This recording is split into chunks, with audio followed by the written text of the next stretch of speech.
Pemirsa, isu tewasnya Perdana Menteri Israel Benyamin Netanyahu kian santer. Rekan Netanyahu menulis akan mengenang sosok kepemimpinan Netanyahu yang kemudian disimpulkan oleh warganet bahwa benar Netanyahu telah tewas.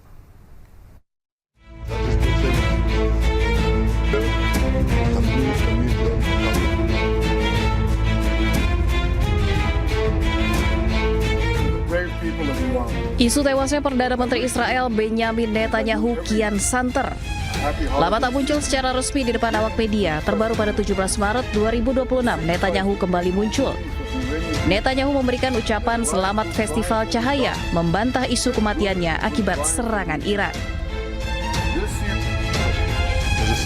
Sebelumnya pada 16 Maret 2026, unggahan Netanyahu di akun pribadinya menyita perhatian publik. Ia muncul menyapa warga di sekitar kedai kopi. Namun lagi-lagi warganet dibuat curiga dan menuding video yang dibagikan dibuat dengan artificial intelligence atau AI. Kecurigaan bahwa Benyamin Netanyahu tewas kian mengerucut.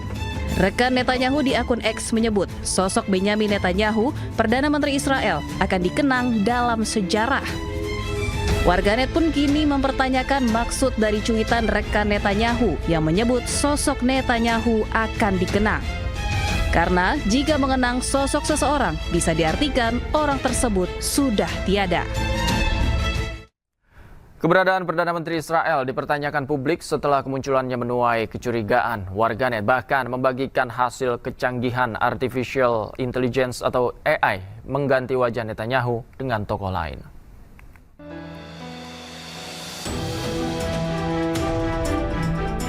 Keberadaan Perdana Menteri Israel Benyamin Netanyahu dipertanyakan publik setelah 2 kali kemunculannya menuai kecurigaan.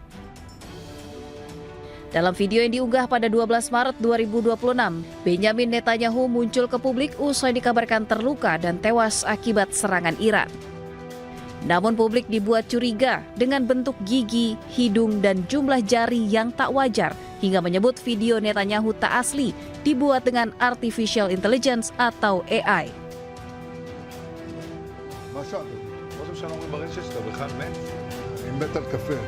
Menjawab kecurigaan publik yang menuding Netanyahu telah tewas dan membuat video dengan AI, 15 Maret 2026, ia kembali muncul di kedai kopi. Benyamin Netanyahu mengeluarkan video dirinya sedang menikmati kopi. אני מת על קפה, אתה יודע מה? אני מת על העם שלי. איך הם מתנהגים, פנטסטי. אתה רוצה לספור את מספר אצבעות? אתה יכול להראות לנו? פה. פה. היית? יפה מאוד. לחיים. אני חושב של המסר לאנשים שיוצאים... Namun dugaan bahwa Perdana Menteri Israel Benyamin Netanyahu telah tewas malah semakin menguat usai ia merilis video di kedai kopi. Warganet membagikan hasil dari artificial intelligence atau AI dengan berbagai wajah tokoh yang berbeda, mulai dari Presiden Prancis hingga Presiden Ukraina. Sebelumnya rumor Netanyahu tewas disebarkan media Iran setelah beberapa hari Netanyahu tak muncul ke publik. Ramai membicarakan perang di media sosial. Juru bicara militer Iran menyindir Presiden Amerika. Militer Iran bahkan menantang Presiden Amerika untuk maju di medan perang, bukan hanya di cuitan media sosial. A message to the President of the United States. The outcome of war cannot be determined by tweets. The result of a war is determined in the field, the very place where you and your forces do not dare to approach, and you can only talk about it in your tweets. It's better to name this war as epic fear instead.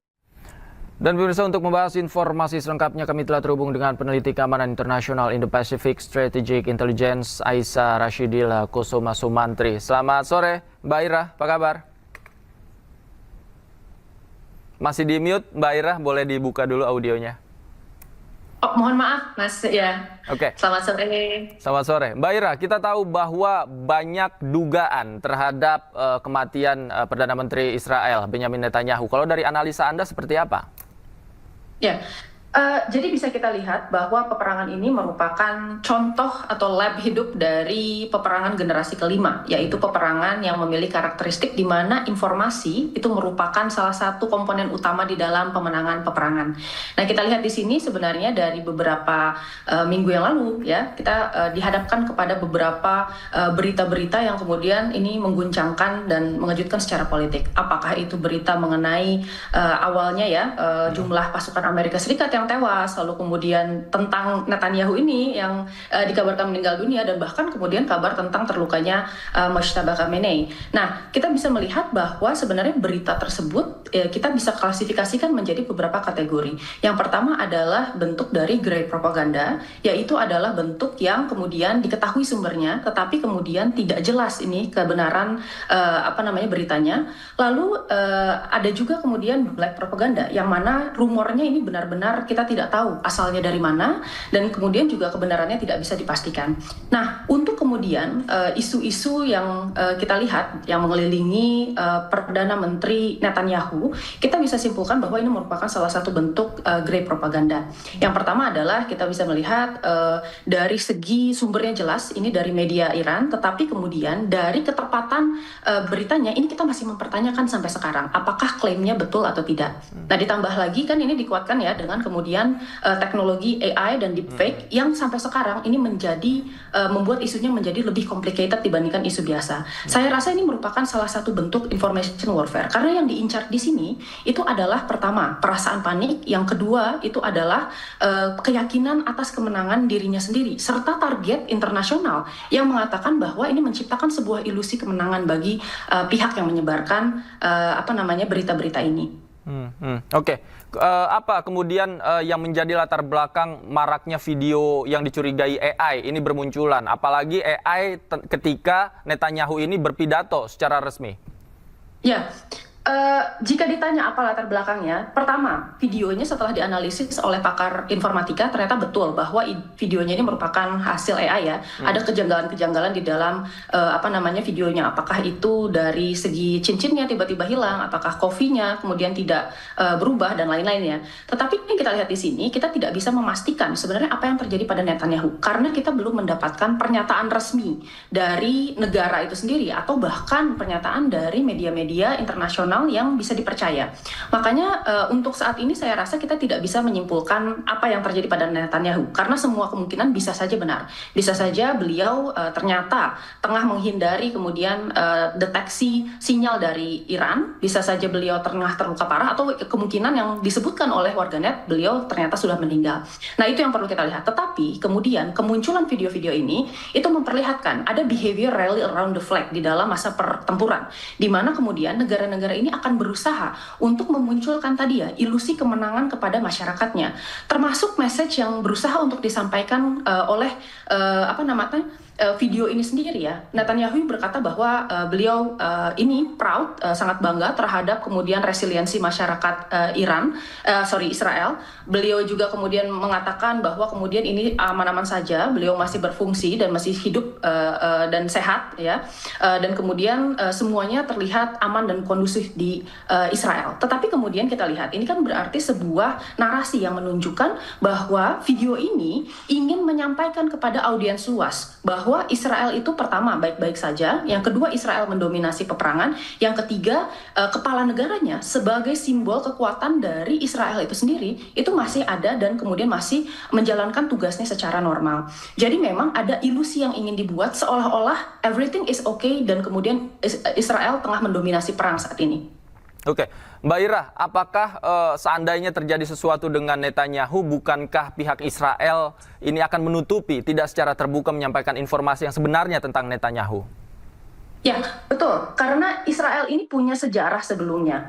Israel ini punya sejarah menutupi kondisi yang kemudian dialami oleh Perdana Menterinya. For example, Perdana Menteri Sharon dulu sempat mengalami stroke dan berada di dalam vegetative state dalam beberapa bulan ya lamanya.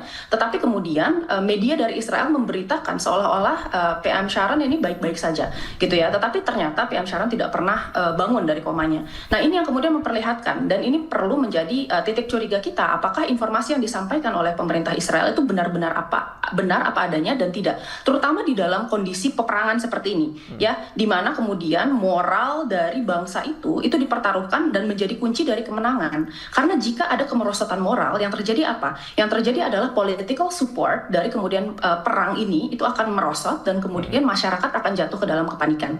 Oke, nah kalau dari video yang beredar ini kan diperlihatkan bahwa dia menyapa warga yang baik-baik saja sedang ngopi di kafe. Sementara di sisi lain faktanya kita tahu Tel Aviv digempur habis-habisan. Nah, antara fakta dan video yang beredar ini kan saling bertentangan. Sebenarnya bagaimana kita menganalisa itu, Mbak? Ya, jadi saya rasa ini sangat tergantung dengan siapa audiens yang ingin dituju oleh videonya. Karena tidak hanya kemudian kita bicara tentang audiens domestik, tapi kita bicara juga tentang audiens internasional. Untuk audiens domestik, hal ini diperlukan untuk kemudian bisa menjaga moral dari masyarakat Israel itu sendiri. Mengatakan bahwa, kita dalam keadaan aman, kita dalam keadaan baik-baik saja, dan kemudian masih ada Perdana Menteri Netanyahu yang memiliki kontrol atas kondisi ini. Untuk kemudian dunia global, message yang ingin ditampilkan itu adalah bagaimana kemudian Israel itu mendominasi peperangan ini, dan terlihat bahwa kemudian rumor yang disebarkan, atau kemudian bahkan bukan rumor ya, berita yang disebarkan oleh musuh itu merupakan sesuatu yang palsu, dan ini akan mengkontestasi kredibilitas dari media Iran terhadap kemudian berita-berita yang diberitakan selanjutnya. Karena ketika kemudian masyarakat percaya bahwa yang disebarkan oleh media Iran itu adalah disinformasi atau berita yang tidak benar, maka yang kemudian terjadi adalah skepticism dari masyarakat internasional terhadap pemberitaan-pemberitaan yang kemudian akan terjadi di masa depan. Oke. Terakhir, Mbak Aira, artinya kalau misalnya kita asumsikan bahwa terjadi sesuatu dengan Netanyahu, apakah suksesor Netanyahu saat ini memang jangan-jangan sudah ada atau sudah digodok sama Israel? Ya, jika misalnya terjadi sesuatu kepada Netanyahu, ini merupakan political shock. Tetapi bukan berarti kemudian secara politik ataupun secara militer Israel ini akan runtuh. Ya, karena Israel ini merupakan negara demokrasi dengan sistem konstitusi yang berjalan. Jadi kita lihat di sini ada beberapa kandidat untuk menggantikan Netanyahu. Yang pertama itu adalah wakil PM Israel saat ini, yaitu wakil PM Dari ya. Lalu kemudian kita lihat yang kedua itu adalah jika mungkin wakil PM-nya ini tidak memungkinkan untuk kemudian diangkat sebagai PM baru, yang terjadi adalah partai koalisi dari partai PM yang sekarang itu akan menentukan Perdana Menteri baru dari diskusi dari koalisi tersebut. Apabila misalnya koalisinya pecah, karena kita tahu bahwa partai politik di Israel itu memiliki dinamika koalisi yang sangat dinamis, dan biasanya mereka berganti aliansi setiap kemudian ada kejadian politik yang berbeda.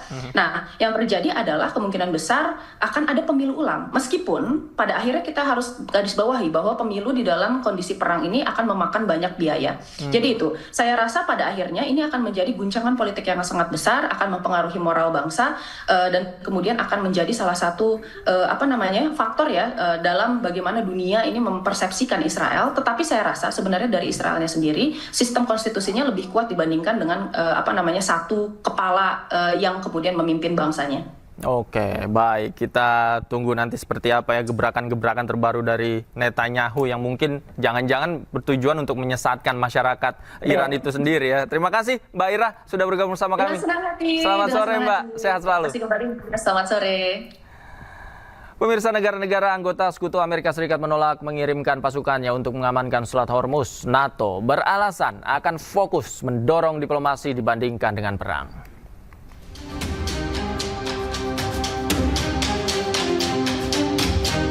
Iran terus menyasar kapal-kapal yang melintasi Selat Hormuz. Kapal tanker Amerika Serikat pun menjadi salah satu targetnya. Amerika Serikat pun meminta negara-negara yang menggunakan Selat Hormuz untuk membantu amankan kapal yang melintas. Namun permintaan ini ditolak negara-negara Sekutu Amerika Serikat. 現時点で自衛隊の派遣、こういったことは考えておりません。そして、何よりも重要なことは、何よりも、先ほどから繰り返し沈静化という言葉が、ありますけれども、この沈静化に向けたあらゆる努力を外交努力も含めて行って。I have been attacked by some for my decision not to join the offensive against Iran. But at every stage, I've stood by my principles. Principles which I held just as strongly when it came to debate about the Iraq War in 2003. principles which I believe are shared by the British people, that our decision should be based on a calm, level-headed assessment of the British national interest. Penolakan ini diprediksi membuat hubungan Amerika Serikat dengan negara-negara sekutu ikut memanas. Saat ini Selat Hormuz masih ditutup bagi Amerika Serikat dan sekutunya. Iran hanya memperbolehkan kapal negara sahabat, termasuk Indonesia, untuk bisa melintasi Selat Hormuz. Penolakan tersebut membuat Amerika Serikat mempertanyakan komitmen negara-negara sekutu dalam membantu mengamankan Selat Hormuz. Sementara Iran berencana membuka Selat Hormuz dengan syarat semua transaksi menggunakan mata uang yuan.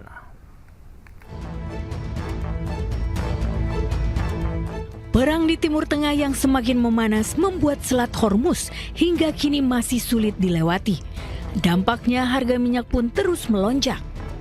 Amerika Serikat pun meminta negara-negara yang tergabung dalam NATO untuk ikut mengamankan kapal yang melintasi Teluk Hormuz. AS mempertanyakan komitmen NATO dalam membantu Amerika Serikat. We spend trillions and trillions of dollars on NATO to defend other countries. And I always said, but if it ever comes time to defend us, they're not going to be there. Many of them would not be there. And we're going to have to start thinking more wisely in this country. Some have been very good. One or two have been great. I'll tell you who the great ones are at the right time. Sementara itu, Iran membuka peluang membuka kembali Selat Hormuz. Namun menurut pejabat tinggi Iran, mereka berencana menerapkan aturan transaksi di Selat Hormuz hanya bisa dilakukan menggunakan mata uang Cina, yaitu yuan. Selat Hormuz merupakan titik energi global tempat melintasnya minyak mentah dan gas alam cair setiap harinya.